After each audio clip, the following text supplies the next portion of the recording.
Que bom, meus irmãos, ver as nossas crianças crescendo, se desenvolvendo. Elas vão participar também no dia 24. Então, se a sua criança não está ensaiando, é bom que ela esteja ensaiando para participar, juntamente com o coral da igreja no dia 24. Vai ter uma participação infantil também. Muito bem, meus irmãos, vamos para a palavra de Deus nesta noite. Eu convido você para estar abrindo a sua Bíblia ou acompanhando aqui na nossa projeção. Primeira leitura desta noite, que está em Mateus capítulo 2, versículo 11. Mateus capítulo 2, versículo 11. Nós estamos preparando aqueles irmãos que desejam ser batizados no final deste mês de dezembro. Se temos alguém que ainda está nessa condição e não falou conosco, precisa falar para que faça parte da turma que está sendo preparada. Mateus 2,11 nos diz: entrando na casa, viram o menino com Maria, sua mãe. Prostrando-se, o adoraram e, abrindo os seus tesouros, entregaram-lhe suas ofertas, ouro, incenso e mirra. Pai, que a tua palavra nesta noite encontre um lugar no coração, na mente, na alma de cada pessoa, e que eu seja, ó Deus, um instrumento nas tuas mãos, mas que seja o Senhor aquele que esteja falando conosco nesse lugar, em nome de Jesus, amém. Nós olhamos para o texto bíblico que relata o nascimento de Jesus e vemos os evangelhos trazendo três pessoas que eram representativas, que eram significativas, pessoas que vieram de longe, pessoas que a Bíblia apresenta com um ar de importância. Eram pessoas importantes. Alguns os chamam de sábios, outros de magos, outros de reis. O fato é que eram pessoas importantes vindo de terras distantes, guiados por uma estrela. Portanto, para os padrões de hoje seriam cientistas, seriam astrônomos, guiados por uma estrela. E quando chegam ao lugar em que aquela estrela pousa, ou aquela estrela para, eles então entram e ali encontram o recém-nascido Jesus. E eles dão três presentes que são mistério para muita gente quando pensamos nas ofertas que aqueles sábios levaram a Jesus. As três ofertas, na realidade, são um prenúncio de que Jesus, sim, é o grande presente de Deus para a humanidade. Vejam por quê. Primeiro, a questão do ouro. Só recebia ouro quem era um rei considerado superior a outros reis. Jesus, portanto, é o rei dos reis. E ele recebe presentes de pessoas que são tidas como pessoas importantes na sua época. A família de Jesus era pobre, tão pobre que a oferta consagrada foram pombos, eram pombinhos que eram a oferta mais pobre que alguém podia consagrar ao Senhor. Quando uma família não podia consagrar um novilho, um carneiro, alguma coisa mais especial, dava a menor oferta, que eram pombinhos. Essa foi a oferta dos pais de Jesus. Eles eram pobres. Deus, então, que é o Senhor da provisão, providencia ouro para atender a necessidade da família no momento que a família estava em trânsito.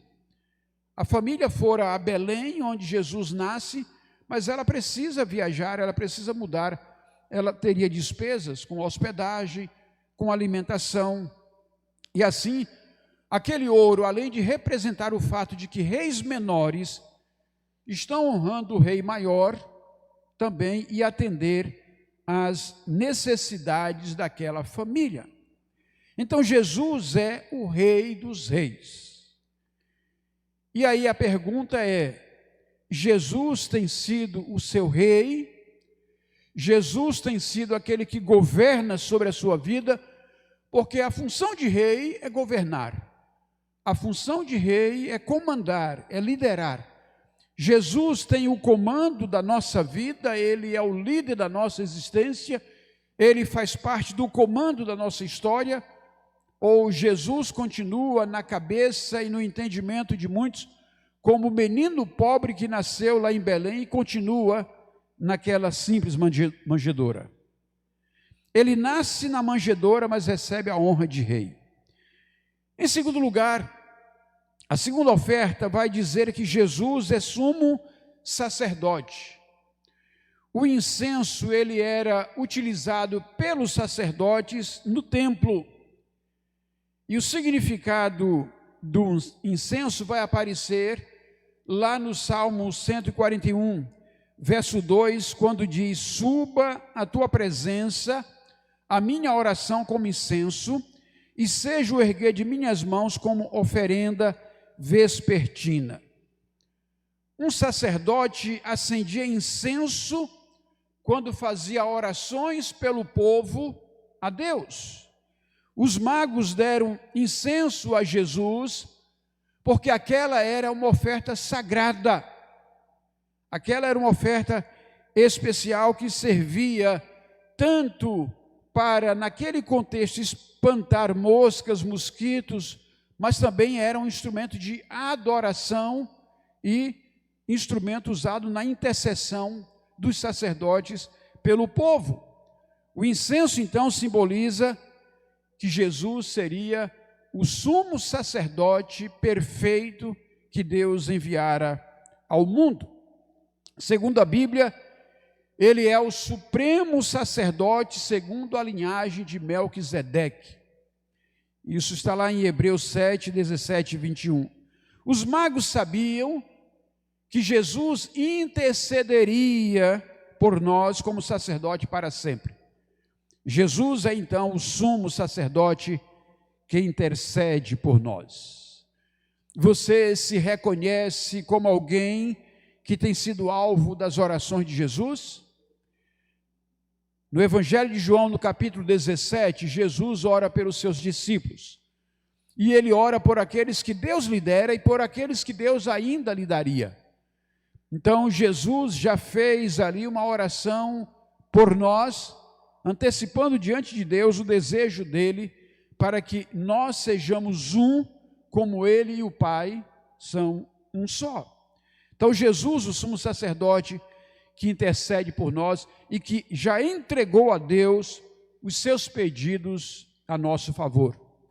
A Bíblia diz: filhinhos, não pequeis, mas se alguém pecar, vocês têm um advogado, vocês têm alguém que intercede por vocês, tem alguém que faz a defesa de vocês, e esse alguém é Jesus.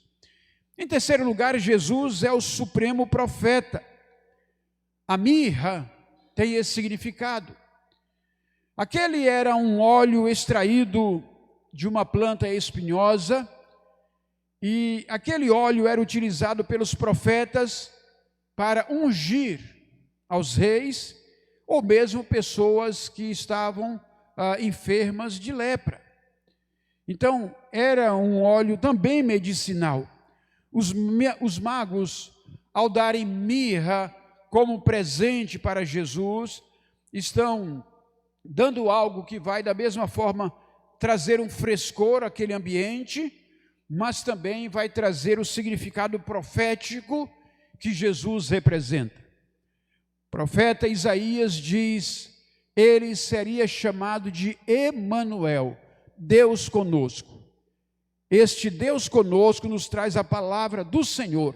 Ele então se apresenta como perfeito profeta que nos apresenta os conselhos, os ensinamentos, as exortações, as correções que Deus nos traz por meio da sua palavra. Como Jesus tem sido percebido por cada um de nós nessa nossa relação com Ele. Nós o temos como aquele que trouxe a mensagem perfeita, que nos mostra o caminho da vida eterna, que nos mostra o caminho dos céus, ou nós o temos apenas como alguém que nasceu e que é reverenciado nesta época, e nem sempre devidamente reverenciado, porque o que prevalece muitas vezes são os festejos, os presentes, o prazer do estar junto, mas pouca reverência se faz àquele que verdadeiramente é o aniversariante. Então, que ele seja o nosso profeta, porque Jesus é governante, Jesus é sacerdote, Jesus é profeta. Os magos levaram ofertas que simbolizavam aquilo que profeticamente Deus estava anunciando que seria o papel de Jesus. Essas três funções, meus irmãos, são funções importantes que caracterizam e que simbolizam muito bem o papel de Jesus. Todos nós precisamos de governo. O povo precisa de governo, precisa de liderança, precisa de comando, palavra de autoridade. Jesus, nosso governante. O povo precisa de um sacerdote, alguém que interceda por ele diante de Deus, o Pai. Jesus se apresenta como esse sacerdote para todos nós. O povo precisa de profeta, palavra de Deus que mostra o caminho para o pecador. Jesus é este caminho perfeito. No entanto, ninguém consegue exercer plenamente este papel, as três funções numa única pessoa, e só Jesus podia fazer isso. Então, a plena realização disso vai acontecer em Jesus. Por isso mesmo, meus irmãos, Ele é o grande presente que Deus oferece a todos nós. João 3,16 vai nos dizer o quê? Deus amou o mundo de tal maneira que deu. Deu quem? Um dos seus filhos? Não.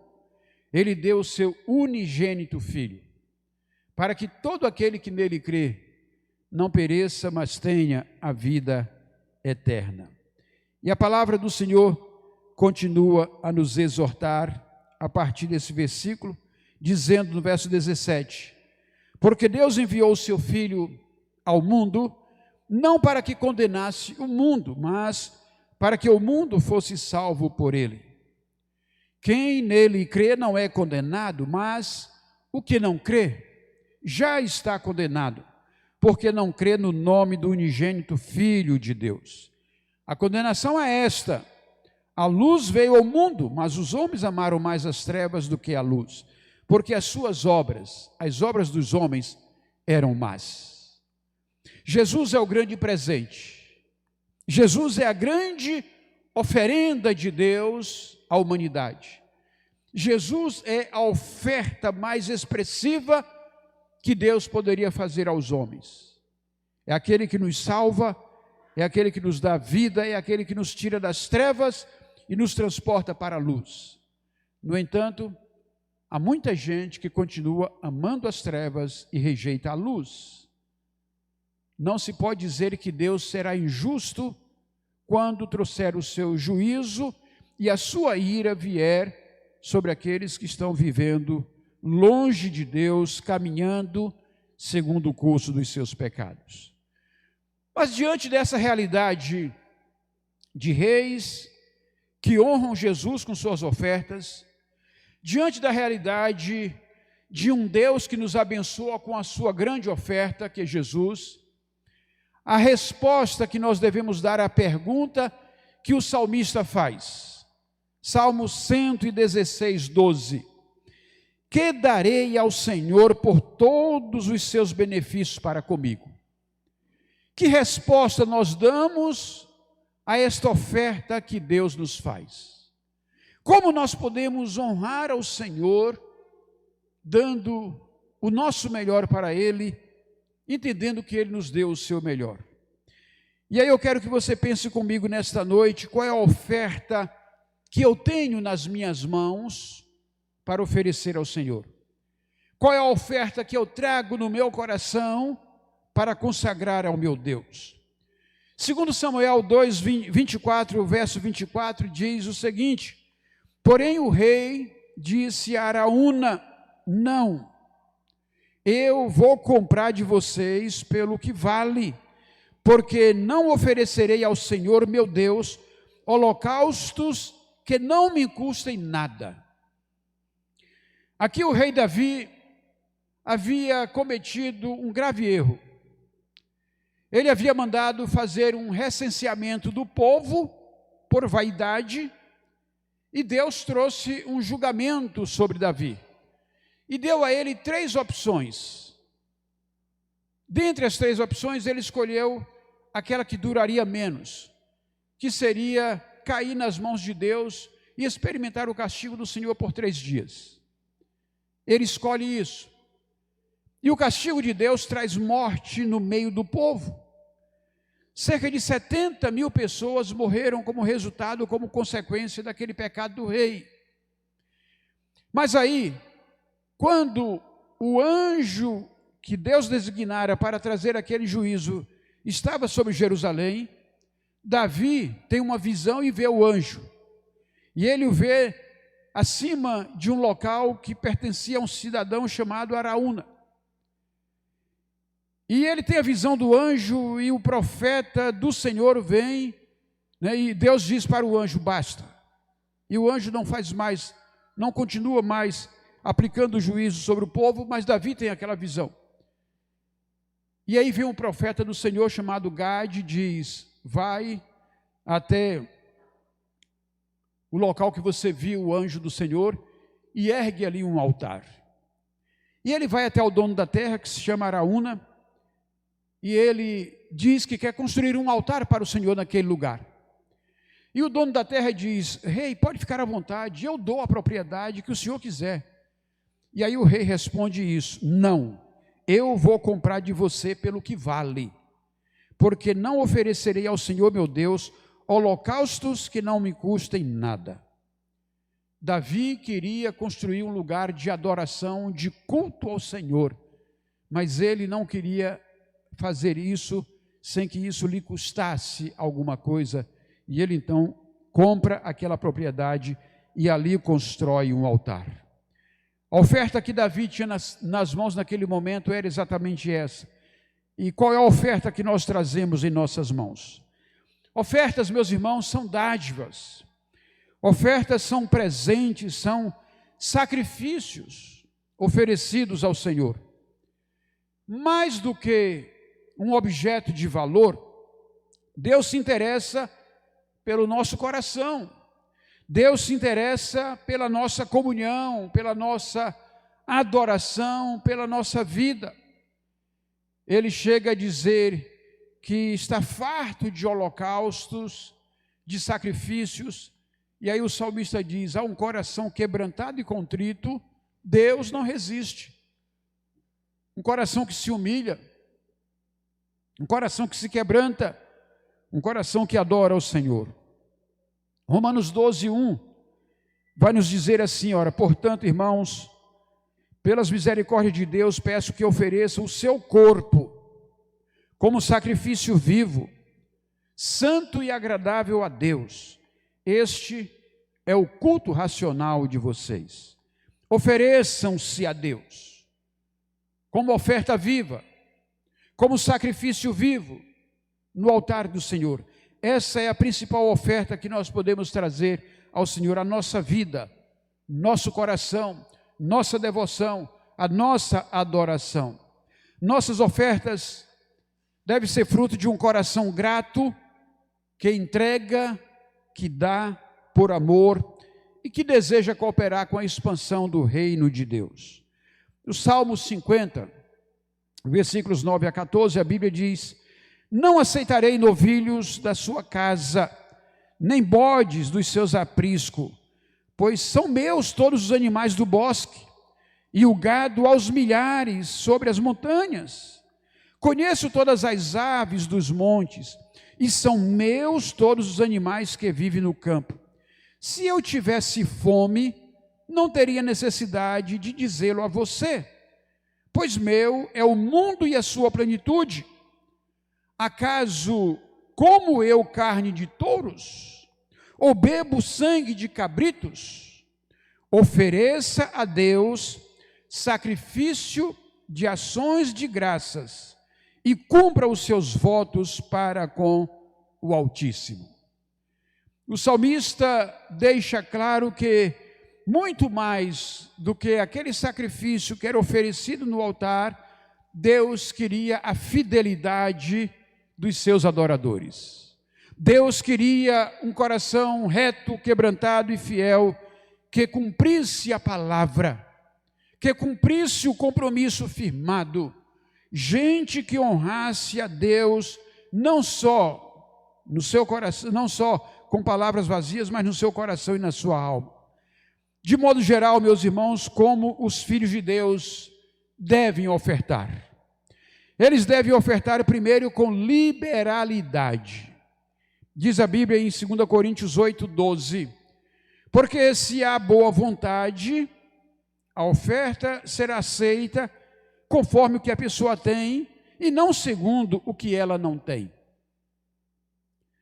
Fazer a oferta de boa vontade é aquilo que acontece entre Barnabé, que tem uma propriedade, vende e consagra ao Senhor. Fazer uma oferta de má vontade é aquilo que Ananias e Safira fizeram. Vendem algo e chegam dizendo, eu vendi por X, e dá aquilo como se fosse tudo o que eles estão dando, quando na verdade eles retêm uma parte consigo. E aí o homem de Deus vem e diz, por que vocês estão mentindo ao Espírito Santo? Quando damos de boa vontade, nós damos de coração aquilo que está ao nosso alcance, e nós o fazemos com alma voluntária, com alma feliz, mas quando nós o fazemos com má vontade, nós damos retendo sem que a entrega seja plena e seja completa. A Bíblia nos ensina a doar com liberalidade, nos ensina a fazer de acordo com os recursos que tem. Deuteronômio 16:17 diz, mas cada um oferecerá na proporção em que possa dar, segundo a bênção que o Senhor seu Deus lhe houver concedido. Cada um dê conforme o Senhor tem lhe concedido de forma proporcional. Devemos ofertar com alegria.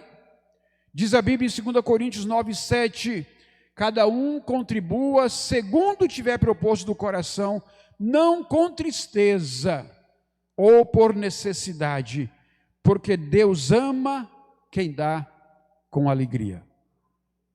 Devemos oferecer ofertas ao Senhor generosamente. 2 Coríntios 8:3, porque posso testemunhar que na medida de suas posses, e mesmo acima delas, eles contribuíram de forma voluntária. E em Marcos 12:43 está escrito, e chamando os seus discípulos, Jesus disse, em verdade lhes digo, que esta viúva pobre lançou na caixa de ofertas mais do que todos os ofertantes. Dar com generosidade é aquilo que representa de fato o nosso sacrifício.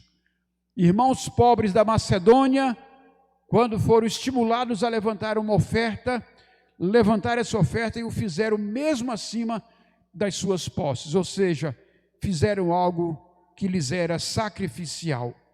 Jesus elogia a pobre viúva que depositou na caixa de ofertas tudo aquilo que ela possuía. Isso é dar com generosidade. Dar ofertas sem ostentar.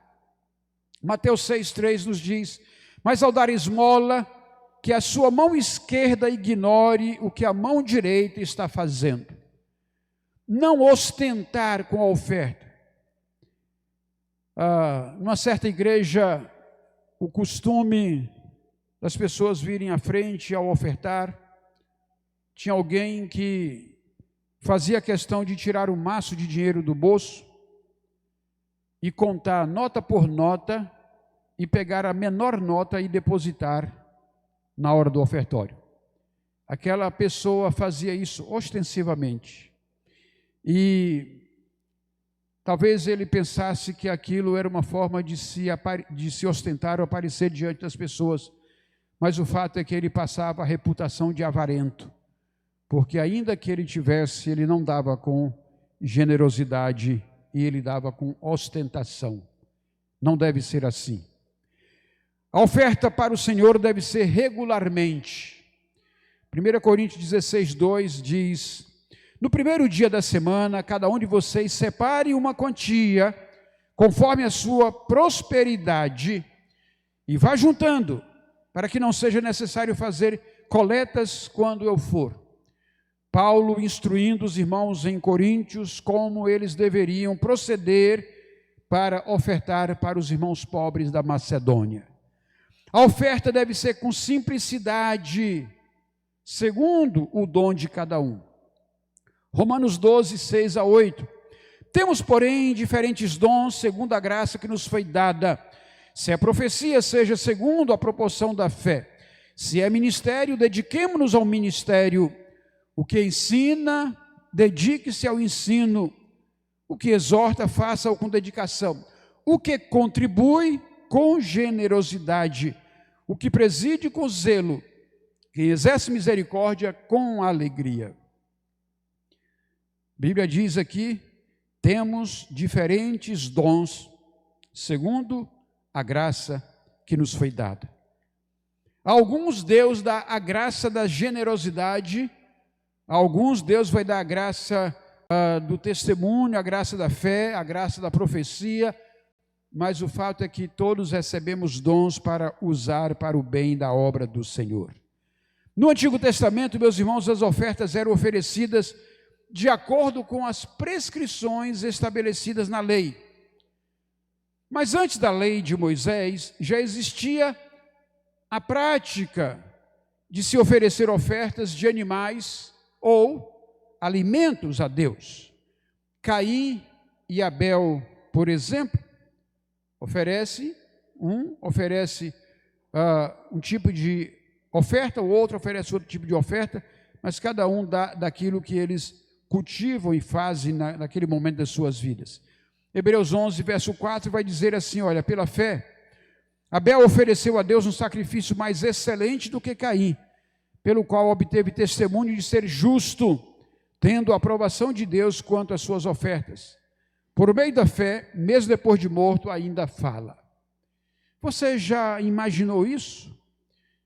Que Deus pode estar sondando o seu coração na hora que você oferta e avaliando o quanto a sua oferta é representativa da sua fidelidade ou da sua infidelidade? Você já avaliou isso? Já mensurou a importância que tem ofertar para Deus como alguém que está honrando ao Senhor com os seus bens? Nas cerimônias, os sacrifícios pelos pecados individuais ou coletivos, eles eram oferecidos e simbolizavam a substituição de um animal que era sacrificado em lugar dos pecadores. Deus exerce justiça e mostra que há e haverá punição e castigo para aqueles que estão em desobediência, que estão em pecado. Assim, temos a oferta pelo perdão ou expiação, que deveria ser uma oferta contínua, porque o pecado do povo era algo feito constantemente. No Novo Testamento nós vamos encontrar a maior oferta consagrada desde sempre, que é Jesus Cristo, o Cordeiro de Deus, que tira o pecado do mundo. Na Bíblia nós vamos ver diferentes referências sobre ofertas, podendo ser ofertas aceitáveis, oferta queimada ou holocausto, sacrifício, libações, ofertas líquidas derramadas, ou ofertas voluntárias, ou mesmo ofertas pelo pecado ou pela comunhão, além dos dízimos e das coletas. As ofertas, chamadas ofertas aceitáveis, em 1 Pedro 2,5 vai dizer que também vocês, como pedras que vivem, são edificados como casa espiritual para serem sacerdócio santo, a fim de oferecerem sacrifícios espirituais agradáveis a Deus por meio de Jesus Cristo. Oferecer sacrifício espiritual agradável.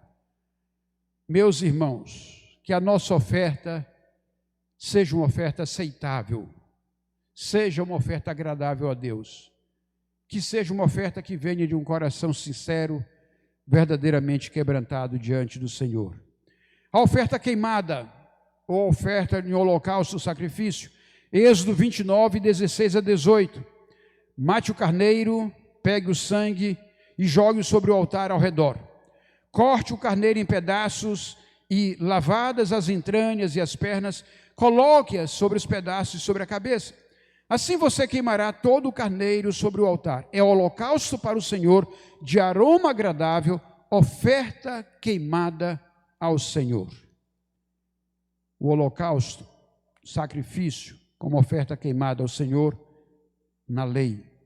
Libações, ofertas líquidas que eram derramadas. Gênesis 35, 14 vai dizer: então Jacó pôs uma coluna de pedra no lugar onde Deus havia falado com ele e derramou uma libação e azeite sobre ela. Os reis, quando consagrados, eram derramados óleos sobre a sua cabeça, como uma forma de oferecer e de consagrar a vida desses ao Deus soberano. E é interessante perceber que ainda hoje na Inglaterra, quem unge o rei é a autoridade suprema da igreja. Isto é simbólico. Por quê? A autoridade da igreja, ela se coloca como alguém que está abaixo da autoridade de Deus. O rei está abaixo da autoridade de Deus. O rei está abaixo da autoridade da igreja. Está abaixo da autoridade profética. Logo, ainda que o mundo não considere o profeta do Senhor como algo relevante para Deus, a pessoa que está nessa atribuição é alguém tido por Deus como representativo da obra que ele faz do mundo. Então, quando a palavra do Senhor nos ensina a orar pelas autoridades, é porque se uma autoridade não tiver a bênção de Deus, será um fracasso total. Autoridades que se apegam aos orixás, que se apegam aos candomblés, às coisas que não contribuem para o reino, não são autoridades abençoadas pelo Todo-Poderoso. Mas autoridades que se colocam debaixo da mão de Deus recebem a bênção do Senhor. E isso deve ser significativo para o cristão. O cristão deve ter muito cuidado em quem deposita sua expectativa e sua esperança. Porque se ele deposita sua expectativa e sua esperança em homens tementes a Deus, isso tem um valor. Mas se ele deposita sua expectativa e sua esperança em homens que temem não a Deus, mas outros deuses, então que Deus tenha misericórdia. Nós temos então, além das libações, as ofertas voluntárias. Êxodo 25, 2 nos diz: diga aos filhos de Israel que me entregam uma oferta. De todo homem cujo coração mover para isso, dele vocês receberão a minha oferta. Números 15, 3 a 5 também diz: e ao Senhor fizeram oferta queimada, holocausto ou sacrifício, em cumprimento de um voto ou em oferta voluntária, ou nas suas festas fixas, apresentarem ao Senhor aroma agradável, com o sacrifício de gado e ovelhas. Então aquele que apresentar a sua oferta ao Senhor, por oferta de cereais, trará 2 litros da melhor farinha misturada com 1 litro de azeite, e de vinho para libação, prepare 1 litro para cada cordeiro, além do holocausto ou do sacrifício. Percebem os diferentes tipos de ofertas que a Bíblia menciona? As ofertas pelo pecado, Levítico 1, 3 a 4. Se a oferta for holocausto do rebanho de gado, o homem trará um macho sem defeito. Ele o trará à porta da tenda do encontro, para que o homem seja aceito diante do Senhor. Porá a mão sobre a cabeça do holocausto, para que seja aceito a favor dele, para a sua expiação. A oferta pelo pecado que era oferecida em lugar do pecador. Mas nós temos ainda ofertas de comunhão em Levítico 7,14. Levítico 7,14 diz: e de toda oferta trará um bolo por oferta ao Senhor, que será do sacerdote, que aspergir o sangue da oferta pacífica. E nós temos aquela que é a forma de oferecer-se a Deus mais comum entre os cristãos, entre o povo de Deus, os dízimos. Gênesis 14, 19 a 20 diz: ele abençoou Abraão e disse: Abraão, seja abençoado pelo Deus Altíssimo, que criou os céus e a terra. E bendito seja o Deus Altíssimo, que entregou os adversários de você nas suas mãos. E Abraão deu a Melquisedeque o dízimo de tudo. Isto muito antes da lei de Moisés. Depois da lei nós temos Malaquias 3,10. Tragam todos os dízimos à casa do tesouro, para que haja mantimento na minha casa. Ponham-me à prova nisto, diz o Senhor dos Exércitos, se eu não lhes abrir a janela do céu e não derramar sobre vocês bênção sem medida. Malaquias nos mostra, meus irmãos, um Deus que firma um compromisso com aquele que lhe é fiel. Aquele que lhe é fiel na entrega a ele daquilo que a ele pertence, ele diz: a este eu abençoarei. Façam prova de mim. Deus está desafiando a nossa incredulidade, dizendo exatamente isso: creiam, tenham fé, entreguem de coração e me coloquem à prova. Eu vou mostrar a vocês que eu serei fiel para com vocês. Talvez alguns de nós não entendamos por que vivemos tanto na escassez das nossas vidas. Talvez alguns de nós não entendamos por que nunca conseguimos atravessar o vale das dificuldades financeiras. Mas talvez alguns de nós vivamos a realidade da infidelidade para com o Senhor há muitos anos. Talvez alguns nunca tenham sido fiéis ao Senhor e nunca tenham experimentado prosperidade também. Deus cumpre a sua palavra. Ele não é Deus de mentir. Ele cumpre a sua palavra. Aquele que é fiel, Deus honrará, Deus abençoará. Nós temos então, além dos dízimos, as coletas. E com essa nós caminhamos para o encerramento. 1 Coríntios 6, de 1 a 3, nos diz: quanto à coleta para os santos, façam também vocês como ordenei às igrejas da Galácia. No primeiro dia da semana, cada um de vocês separe uma quantia conforme a sua prosperidade e vá juntando, para que não seja necessário fazer coletas quando eu for. E quando eu tiver chegado, enviarei com cartas aqueles que vocês aprovarem, para que levem a oferta de vocês a Jerusalém. Coletas são ofertas que normalmente excedem ao próprio dízimo. É interessante nós percebermos essa questão do dízimo, porque o Novo Testamento não vai dar ênfase ao dízimo. Por que não dá ênfase ao dízimo? Porque já fazia parte da cultura do povo para quem o Novo Testamento, em princípio, estava sendo escrito. Todo o povo de Israel era tão dizimista que Jesus chega a dizer: olha, vocês dão o dízimo do endro, da hortelã, mas vocês não honram seus pais. Ou seja, vocês já são bons nisso, mas preciso ir além disso. Então nós não temos muita ênfase no Novo Testamento sobre o dízimo, porque já fazia parte da compreensão do povo que uma forma de consagrar-se a Deus era entender que Deus nos dá 100%. E dos 100% ele diz: 90% você pode administrar conforme as suas necessidades, mas 10% você me devolve para que eu possa manter a minha causa, a minha obra, e assim não precise ficar dependendo de favores das pessoas. Logo, meus irmãos, o dízimo é a principal fonte de manutenção da igreja, dos seus compromissos financeiros. Mas além disso, a igreja precisa das ofertas que vêm de corações generosos. Nós estamos empreendendo agora um serviço, neste ano 2024, que vai demandar recursos de todos nós. Vai demandar recursos de nós que aqui estamos, vai demandar recursos de nossos amigos, parentes, conhecidos a quem nós nos sintamos à vontade para pedir que participe do esforço que haveremos de fazer como igreja para empreender as reformas e as obras que essa igreja precisa fazer. Nós estamos em fase de levantar alguns orçamentos, mas o primeiro orçamento que levantamos nos mostra que nós estamos perto daquilo que já anunciamos lá atrás. Quando as obras ficarem concluídas, nós vamos estar investindo em torno de R$500 mil para fazer tudo o que precisa ser feito, e muito provavelmente vai passar disso, porque tem coisas que não entraram nesse orçamento. A troca desse piso, por exemplo, não entrou, a troca da bancada não entrou.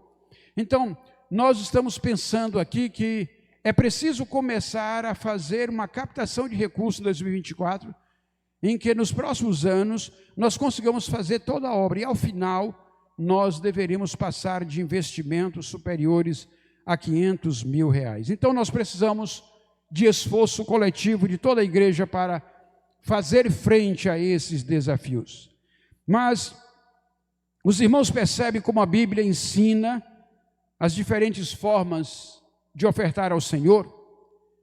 Qual é a oferta que nós temos em nossas mãos para consagrar a Deus neste momento? Que tipo de oferta nós queremos consagrar ao Senhor em 2024? É preciso, meus irmãos, que a nossa oferta traduza o sentimento do nosso coração. Se nós amamos esta igreja, se nós amamos o lugar em que cultuamos ao Senhor, se nós amamos aqueles que aqui estamos, nós precisamos estar dispostos a pagar o preço que outras gerações pagaram para que nós pudéssemos estar aqui. Nós temos hoje na igreja pouquíssima gente da geração que pagou o preço por cada tijolo que foi colocado para erguer esse templo. Então nós estamos recebendo de herança aquilo que outras gerações fizeram. Mas isso é próprio da história do povo de Deus. Paulo diz, um planta, outro rega, mas Deus dá o crescimento. O fato é que gerações anteriores fizeram a obra, gerações que nos antecederam construíram esse templo e fizeram a obra no seu tempo, e agora a nossa geração precisa agora arregaçar as mangas e dizer, chegou a nossa vez de fazer o nosso sacrifício, chegou a nossa vez de fazer um esforço extra para fazer aquilo que demanda a igreja do Senhor. E aí nós precisamos que você, meu irmão, esteja disposto a participar conosco deste esforço. Que você, minha irmã, esteja disposta.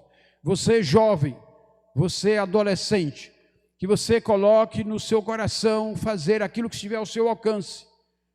Talvez alguns tenham renda própria que possam separar uma renda no seu orçamento e estabelecer um compromisso. Talvez alguns não tenham uma renda própria, mas têm criatividade para fazer algo que pode ser transformado em recurso. Hoje em dia tem um bocado de gente aí produzindo dinheiro na internet. Às vezes faz uns vídeos sem graça e com isso consegue tanta adesão que até isso dá dinheiro. Então, nós vivemos numa época que é fácil se ganhar dinheiro. O importante é ganhar de forma honesta. O importante é consagrar a Deus aquilo que Deus nos dá. E se você o faz de forma honesta e quer consagrar ao Senhor, que você seja alguém que juntamente conosco arregacemos as mangas para fazer diferença nesses próximos anos, para a glória do Senhor, edificando a casa do Senhor, preparando esse lugar para as próximas gerações, para que nós, além de investirmos na parte física, possamos investir na parte humana, para que a igreja do Senhor cresça e prospere cada vez mais no fazer da obra do Senhor. Você pode orar comigo nesse instante? Incline a sua cabeça e ore ao Senhor nesta hora. Pergunte a Deus, Senhor, qual é a oferta que eu tenho nas minhas mãos para consagrar ao Senhor em 2024? O nosso desafio, meu irmão, é que você assuma um compromisso de uma oferta mensal, mas que você seja honesto com o Senhor. Não transforme o seu dízimo em oferta e não faça como Ananias e Safira, dizendo que está ofertando aquilo que já é do Senhor. Além do seu dízimo, você coloque no seu coração o compromisso de fazer uma oferta regular, mensal, dentro daquilo que o seu coração está agora ouvindo a voz do Senhor, e que você possa consagrar-se a Deus na certeza de que Ele vai honrar a sua fé, Ele vai honrar o seu compromisso. Ore ao Senhor neste momento e faça a Ele essa dedicação. Pergunte a Deus qual é a oferta que o Senhor tem nas minhas mãos em 2024 para a tua igreja.